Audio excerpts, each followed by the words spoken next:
Премьер-министр Мухаммедкалый Абылгазиев коопсуз шаар долбоорун ишке ашыруу маселеси боюнча кеңешме өткөрдү. Жыйындын жүрүшүндө өкмөт башчыга коопсуз шаар долбоорун жүзөгө ашыруу боюнча аткарылып жаткан иштер тууралуу маалымдалды. Муну менен катар жол инфраструктурасына, жол белгилерине, унаа жолдордун айрым тилкелериндеги кыймылдын жыштыгына байланыштуу көйгөйлүү маселелерди чечүү жолдору талкууланды. Маалым болгондой, долбоор ишке киргизилген учурдан баштап 9700дөн ашуун жол кыймылынын эрежесин бузуу катталган. Алардын жарымы тастыкталган. Өкмөт башчынын айтымында жол кыймылын оптимизациялоо жана жакшыртуу, ыңгайлуу жана ойлонулган жол транспорттук тутумун камсыздоо үчүн аны терең талдоо зарыл. Ошондой эле Мухаммедкалый Абылгазиев бул долбоордун алкагында жол кырсыктарын азайтууга шарт түзүлөөрүн айтып, андыктан талыкпай эмгектенип, жол кыймылын тыкыр талдоону жана кырдаалды жакшыртуунун натыйжалуу чараларын иштеп чыгууну тиешелүү тарапка тапшырды. Бир жума өттү. Биздин коопсуз шаар долбоорубуздун иштеп баштаганына. Иштеп баштаганда көптөгөн мындай проблемалар чыгып атат. Бул кайсы? Бул жолдун инфратүзүмү боюнча, светофорлордун иштеши боюнча, биздин айдоочуларга түшүндүрүү иштери боюнча көптөгөн ушундай кээ бир проблемалар чыгып атат. Мына ошону талкуулап, азыр мамлекеттик органдардын жетекчилери менен тийиштүү тапшырмаларды бердик. Себеби дегенде мына мен дагы чоң жанагы светофорлорго анан видео тартуулар, фото тартуулар барган жерге барып өзүм көрдүм. Ал жерде дагы көптөгөн автомобилдердин тыгындары бар да. Затор, пробка деп атпайсызбы? Ушулар бар экен, биз ошолордун баарын тең кантип жоебуз деп. Кээ бир жерлерде биздин оюбуз боюнча ошол жолдун кыймылынын интенсивдүүлүгүнө жараша, анан жарандарыбыздын кыймыл аракетине жараша кээ бир убакта светофорлордон ушул жашыл светофорду күйгөнүнө көбүрөөк убакыт беришибиз керек экен. Аны болсо тастыктап биздин адистерибиз ошондой ыкмаларды колдонсок болот экен. Кичинекей көчөлөргө азыраак күйөт, а чоң көчөсүнө болсо көбүрөөк жашыл күйөт. Ошондо жанагыдай биздин микроавтобустар, маршруткалар жана башка автомобилдер токтоп жанагындай тыгын болгон азаят да. Мына ошону көрдүк. Анан төлөй турган механизмдерин дагы бир жолу сүйлөштүк. Азыр мынакей 6 күндүн ичинде 9700гө жакын жол эрежесин бузуулар болуптур. Ошолордун 50% мындай тастыкталып атат да. 50% тастыкталып, калганы эми ал жерде да бирөө эле чыгарбайт. Ал жерде комиссия бар да. Ошо комиссиядагылар туура эмес деп, ошол 50%-ин жаратып, 50%-ин мындай дагы азыр дагы экспертизаден өткөрөбүз деп атышат да. Мындан тышкары жазалма автомобилдик номерлер чыгып атат. Кандайча болгон. Кээ бирлер мисалы үчүн бузулуп жаткан автомобилдин номерин тагып алып айдап жүргөндөр болуп атат. Кээ бирлер жанагындай ар кандай материалдар менен жаап алып айдап атышат. Булардын баарына тең биз айттык, азыр жазалма номерлер болобу же туура эмес башка автомобилге тагылган номерлер айдап жүргөн автомашинага тагыла турган болсо кайсы себептен тагылып атат, мунушунун баарын талдашыбыз керек. Жана номерлерин башка жаап алып, материалдар менен жаап, кээ бирлери ар кандай ыкмаларга барып атышат. Булардын баарын тең биз биринчиден түшүндүрүп айтып, эскертип, анан мындай жолдорго барбаганга баралы дедик. Азыр эми айып пулдарды салганга бизде андайлар бар, ошо 1000 сомдон салыш керек өзү. Биз ошондой тапшырмаларды бердик. 6 машина ошондой болуптур. Өзлөрү жана номерлерин жаап алып айдаган, кээ бирлер номери жок айдагандар бар экен, тартипти бузуп. А бирок негизгиси тартип бузуулар абдан азайды. Өзүңүздөр көрүп атасыздар. Эрежелерди сактап, өзгөчө кызыктырганы биздин өзүбүздүн машина айдоочуларыбыз өздөрү сунуштарын берип атат да. Мисалы кайсы жерге мындай кошумча светофор коюш керек, же болбосо жол белгилерин күчөтүшүбүз керек. Кээ бир жерде жолдун өзүнүн мындай кенен кылып дагы кошуш керек, жанагындай тилкелерди деген сунуштарды өзүбүздүн айдоочуларыбыз берип атат. Бу да кубандырат да. Эң башкысы биздин жарандарыбыз ушул жол эрежелерин сактаганга, тартип болгонго өзлөрү дагы ушу жардамдарын берип атат да. Коопсуз шаар долбоорунун алкагында аныкталган жол эрежелерин бузуулары үчүн эсептелген айыппулдарды белгилөө жана пайдалануу тартиби бекитилди. Тиешелүү токтомго премьер-министр Мухаммедкалы Абылгазиев кол койду. Финансы министрлигинде Ички иштер министрлигинин жол кыймылынын коопсуздугун камсыздоо башкы башкармалыгын аппараттык программалык комплекс аркылуу аныкталган жол эрежелерин бузуулар үчүн айыппулдарды топтоо боюнча администрациялануучу эсеп ачылды. Администрациялануучу эсепке каражаттар жол эрежелерин бузуулар үчүн иш жүзүндө төлөнгөн айыппулдар келип түшөт. Түшкөн каражаттарды каттоо автоматтык режимде Коопсуз шаар автоматташтырылган маалыматтык тутум аркылуу ишке ашырылат. Финансы министрлиги тиешелүү финансы каражаттарын төмөнкүлөргө биринчи кезекте бөлүүнү ишке ашырат. Сынактын жыйынтыгы боюнча түзүлгөн келишимге ылайык жалданма компаниялар менен төлөнгөн айыппулдар үчүн эсептешүүгө маалыматтык технологиялар жана байланыш мамлекеттик комитетине, ошондой эле техникалык операторлорго техникалык коштоо жана Коопсуз шаар автоматташтырылган маалыматтык тутумун колдоосу үчүн жол кыймылынын коопсуздугун камсыздоо башкы башкармалыгына токтомдорду унаа каражаттарынын ээлерине жеткирүү үчүн почта кызматтарына финансы каражаттары бөлүштүрүлгөндөн кийин калган айыппулдар суммасы төмөнкүдөй бөлүштүрүлөт. 5% улуттук коопсуздук мамлекеттик комитетине маалыматтарды иштеп чыгуу резервдик борборун түзүү, жаңылоо жана камсыз кылууга, 15% жол кыймылынын коопсуздугун камсыздоо башкы башкармалыгынын мониторинг борборун күнүмдүк камсыз кылуу жана башкаруу процесстерин өркүндөтүү, жол кыймылынын эрежелерин бузуулар үчүн айыппулдарды жыйноону жакшыртуу жана аппараттык программалык комплекс аркылуу аныкталган унаа каражаттарын колдонуу үчүн. Андан соң акча каражаттары жол инфраструктурасынын элементтерин тийиштүү абалга келтирүүгө байланыштуу чыгымдар үчүн унаа жолдордун балансын кармоочулар ортосунда бөлүштүрүлөт. 25% өз алдынча башкаруу органдарына, 5% транспорт жана жолдор министрлигине. Түшкөн каражаттардын, анын ичинде көчмө аппараттык программалык комплекс менен аныктоодон жыйналган каражаттардын калдыгы республикалык бюджет жөнүндө мыйзамында тиешелүү жылга карата белгиленген жана өкмөттүн Коопсуз шаар долбоорун ишке ашыруу чечимине ылайык бөлүштүрүлөт. Көңүл буруңуздар. Коопсуз шаар иштеп жатат.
Эл жана турак жай фондун сынамык каттоо Чүй районунун жана Токмок шаарынын аймагында 2019 жылдын 25 мартынан 3 апрелине чейин өтөт.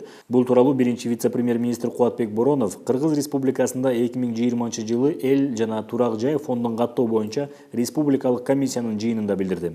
Кубатбек Боронов белгилегендей, Кыргыз Республикасында 2017 жылдын 23 октябрындагы Кыргыз Республикасында 2020 жылы эл жана турак жай фондун каттоого даярдык көрүү жана өткөрүү жөнүндө токтом менен Кыргыз Республикасында эл жана турак жай фондун каттоо боюнча республикалык комиссия түзүлгөн.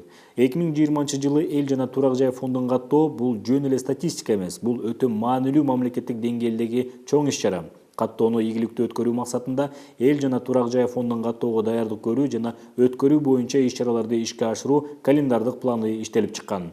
Ага 35 иш-чара киргизилип, алардын ичинен 10-у аткарылган. Белгилей кетсек, өкмөттүн облустардагы ыйгарым укуктуу өкүлдөрү, жергиликтүү өз алдынча башкаруу органдарынын өкүлдөрү өтө жай иштеп жатышат. Эмнигиче өлкөнүн бардык аймактарында административдик аймактык чек аралар тактала элек. Жаңы көчөлөргө аталыш берүү, турак үйлөргө номерлерди берүү иштери аксап келе жатат деп баса бирледи Кубатбек Боронов. Жыйындын жүрүшүндө белгиленгендей, республика боюнча аталышы жок көчөлөр 5,3%, алардын көп бөлүгү Бишкек шаарында 11,7%, Ош облусунда 9, Талас жана Баткен областарында 6,7%. Аталышы бар, бирок тактачалары илинбеген көчөлөрдүн үлүшү 32,7%, ал эми катар саны коюлбаган үйлөр 34%ды түзөт. Белгилей кетсек, календардык планды аткаруунун алкагында калктуу жерлердин жана көчөлөрдүн аталыштарын кайра атоого 2017 жылдын 1 сентябрынан 2020 жылдын 31 декабрына чейин мораторий жарыяланган. Вице-премьер-министр Жеңиш Разаков өкмөткө караштуу мамлекеттик соттук эксперттик кызматынын коллегиялык жыйынына катышты. Коллегиялык жыйындын жүрүшүндө ведомствонун 2018-жылкы ишинин жыйынтыгы чыгарылып, жакынкы мезгилге карай артыкчылыктуу милдеттери талкууланды. Вице-премьер-министр өзгөчө белгилегендей, соттук эксперттик ишмердүүлүк өлкөнүн укук коргоо жана сот тутумунун ажырагыс бөлүгү катары саналат жана өз алдынча мамлекеттик органды түзүү, коомду демократиялаштыруу жана жарандардын мыйзамдык укуктарын жана кызыкчылыктарын коргоо менен шартталган. Буга байланыштуу Жеңиш Разаков экспертиза биринчи кезекте көз карандысыз жана ведомствонун ар кыл кызыкчылыгынан эркин болуусу керектигин белгиледи. Анын айтымында мамлекеттик соттук эксперттик кызматынын иш алып баргандыгына аз убакыт өтсө да, анын ишинде экспертизалардын айрым түрлөрүн өткөрүү мөөнөтүнүн создуктурулушуна байланыштуу кээ бир көйгөйлөр бар. Коомчулук жана бизнес чөйрөнүнүн өзгөчө сынына курулуш техникалык экспертизасы кабылууда. Буга байланыштуу экспертизаларды өткөрүүнү тездетүү чараларын көрүү зарылдыгын көрсөткүм келет. Себеби алардын мөөнөтүн создуктуруу кылмыш иштерин тергөөдө негизсиз башаламандыктарга жана күнөөлүү жактардын жоопкерчиликтен четтөөсүнө алып келет. Бул жагдайлар кызыктар тараптардын негиздүү нааразычылыктарын жаратат, деди Жеңиш Разаков. Мамлекеттик соттук эксперттик кызмат жетекчилиги соттук эксперттик ишмердүүлүктүн актуалдуу маселелери боюнча эксперттерди даярдоого, алардын квалификациясын туруктуу жогорулатууга айрыкча көңүл бурууга тийиш деп баса көрсөттү вице-премьер. Коллегиялык жыйындын соңунда Жеңиш Разаков кызматтын ишмердигин өркүндөтүү, анын ичинде соттук эксперттик ишмердикти өнүктүрүү концепциясын иштеп чыгуу боюнча бир катар тапшырмаларды берди. Вице-премьер-министр Замирбек Аскаров Бишкек, Ош жана Жалал Абад шаарларында диализ кызматтарын уюштуруу мамлекеттик жеке өнөктөштүк долбоору боюнча ачылган диализдик борборго барды. Бул мекеме Германиянын Fresenius Medical Care компаниясы менен гемодиализ кызматтарын уюштуруу мамлекеттик жеке өнөктөштүк долбоору боюнча өнөктөштүктө ачылды. Вице-премьер-министр өз сөзүндө белгилегендей, бул Кыргызстанда ишке ашырылган биринчи мамлекеттик жеке өнөктөштүк долбоору гана эмес, Борбор Азиядагы саламаттык сактоо тармагындагы алгачкы мамлекеттик жеке өнөктөштүк долбоору болуп саналат. Кыргыз өкмөтү мындай долбоорлорду ишке ашыруу жана колдоого өзгөчө көңүл бурат. Биз экономиканын бардык тармактарында мамлекеттик жеке өнөктөштүк механизмдерин активдүү киргизүүнү улантуу максатын көздөйбүз. Долбоорду жүзөгө ашыруу диализ кызматтарын жогорку деңгээлде көрсөтүү маселелерин чечүүгө багытталганы жана өлкөнүн коомдук саламаттык сактоо кызматына зор таасир тийгизери абдан маанилүү. Биз калкыбызга жогорку сапаттуу медициналык жардам көрсөтүүгө түз багытталган долбоорлорду ийгиликтүү ишке ашыра алдык деп баса белгиледи вице-премьер-министр. Ошондой эле Замирбек Аскаров белгилегенде, диализдик борборлордун ачылышы, анын ичинде республиканын аймактарында ачуу кыргыз жарандарына көрсөтүлүүчү кызматтардын сапатын кыйла жогорулатууга шарт түзөт жана калкка өз убагында ошондой эле сапаттуу медициналык жардамдын жеткиликтүүлүгүн камсыздайт. Бул борбор долбоордун алкагында пландаштырылган диализдик борборлордун 4-сү болуп саналат. Учурда мамлекеттик жеке өнөктөштүк боюнча социалдык чөйрөдө бир катар долбоорлор даярдоо баскычында турат. Реабилитациялоо борбору, компьютердик томографтар, мектеп, бала бакчаларды куруу жана башка долбоорлор, деди Замирбек Аскаров. Эскерте кетсек, 2018-жылдын октябрында мындай алгачкы клиника мамлекеттик жеке өнөктөштүк алкагында Жалал Абад шаарында ачылган. Мындан тышкары 2019-жылы Бишкек шаарында экинчи диализ борборунун жана Ош шаарында клиниканын ачылышы пландаштырылган. Мамлекеттик жеке өнөктөштүк долбоору боюнча ошол гемодиализ кызматташтыгы долбоору мына Бишкекте ачылып атат.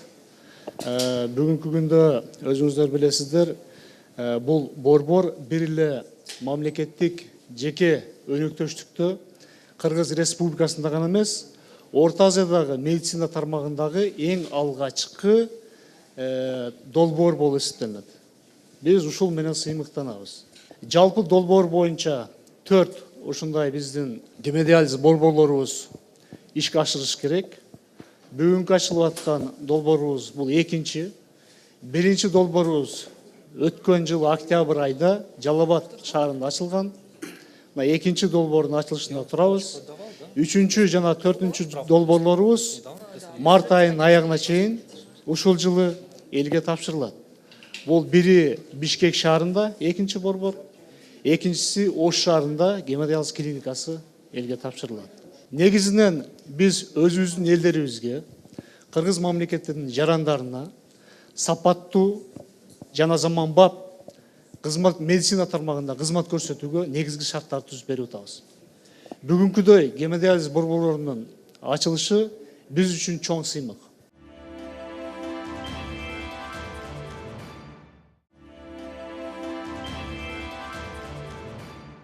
Вице-премьер-министр Алтынай Өмүрбекова түрк маданиятынын эл аралык уюмунун баш катчысы Дүйсейн Касенов менен жолугушту. Жолугушуунун жүрүшүндө 2019-жылы Ош шаары түрк тилдүү мамлекеттердин маданий борбору катары жарыялануусу алкагында иш-чараларды өткөрүүгө даярдык көрүү боюнча уюштуруу маселеси талкууланды. Алтынай Өмүрбекова белгилегендей, Кыргыз Республикасынын президенти Сооронбай Жээнбеков жана өлкөнүн өкмөтү аталган маселеге өзгөчө көңүл бурууда. Анткени түрк дүйнөсүнүн маданий борбору алкагында өткөрүлүүчү иш-чаралар республиканын эл аралык аброю үчүн да чоң мааниге ээ. Биз үчүн Ош шаары түрк дүйнөсүнүн маданий борбору катары тандалып алынышы абдан маанилүү. Аталган иш-чаранын алкагында өлкөгө бир катар эл аралык уюмдардын өкүлдөрү келет. Ошол эле учурда мунун өзү республикага туристтерди тартууда да мыкты өлгө түзөт. Бизде ири эл аралык иш-чараларды өткөрүү боюнча тажрыйба жетиштүү. Ош шаары өзүн түрк тилдүү мамлекеттердин маданий борбору наамына татыктуу деңгээлде көрсөтөт деп ишенебиз, деди Алтынай Өмүрбекова. Өз кезегинде Түрксой уюмунун баш катчысы Дүйсен Касейинов алдыда өтө турган иш-чаралар жогорку уюшкандыкта өтөөрүнө ишеним билдирди. Анткени дүйнөлүк көчмөндөр оюндарынын өткөрүү жаатында республиканын тажрыйбасы бар. Кыргызстан Ош шаарында түрк тилдүү мамлекеттердин маданий борбору иретинде тийиштүү иш-чараларды өткөрүү үчүн белгилүү деңгээлдеги чыгармачыл мүмкүнчүлүккө ээ. Биз шаар жана анын инфраструктурасы менен жакындан таанышып чыктык. Ош шаары жогорку деңгээлдеги иш-чараны ийгиликтүү өткөрүү үчүн тийиштүү шарттарга ээ экендигин билдире алабыз, деп кошумчалады Дүйсен Касейинов. Кыргыз Республикасынын Айыл чарба министрлигинин өсүмдүктөрдүн карантини департаменти экспортталуучу айыл чарба продукциялары сөзсүз түрдө импорттоочу өлкөнүн фитосанитардык талаптарына ылайык келген сертификациядан жана маркировкадан өтүү тууралуу маалымдайт. Тышкы экономикалык ишмердүүлүктүн катышуучусу карантинге алынган жүктү маркировкалап, өсүмдүктөрдүн карантини боюнча аймактык башкармалыгына кайрылат. Ал жерде карантинге алынган продукциянын фитосанитардык абалы кароодон жана экспертизадан өткөрүлөт. Жыйынтыгында экспорттоочу, импорттоочу өлкөнүн талаптарына ылайык келген өсүмдүк продукциясынын коопсуздугун тастыктаган эл аралык үлгүдөгү фитосанитардык сертификат алат. Бул алардын аймагында да эркин жүрүүгө кепилдик берет. Өсүмдүктөрдүн карантини департаменти эскертет. Фитосанитардык сертификатсыз экспортталуучу продукциялар кайра кайтарылат же жок кылынат.